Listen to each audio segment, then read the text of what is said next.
This is Keep Fit Nut Olaf from in Germany. This 42-year-old gets on his treadmill every day.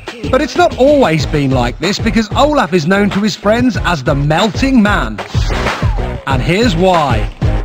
This is Olaf's amazing video of himself shedding 77 kilograms over the course of just 1 year. It's a great time-lapse video showing what happened to his body. It's very astonishing. This guy lost 170 pounds. I'm 170 pounds. This guy lost me. Nice work, Olaf. What's your secret, big guy? I mean, small guy. I just was too fat. And so I decided to do a gastric bypass operation.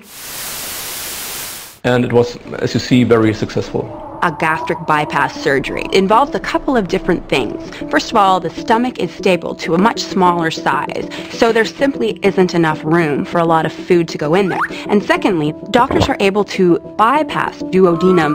Duodenum is where most of the nutrients and fats are absorbed by the body. So A, you can't eat as much because your stomach gets really full, and B, you're not absorbing as much. Okay, Olaf had a surgical starting point. But how did he pull off this amazing photo experiment?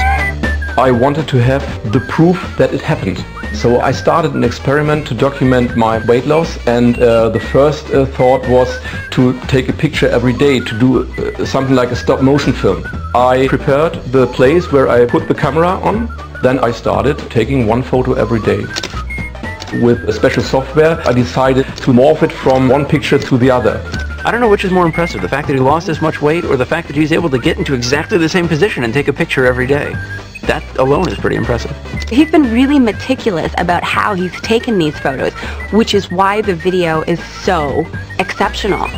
Good job, Olaf. We're impressed by your self-experimenting skills.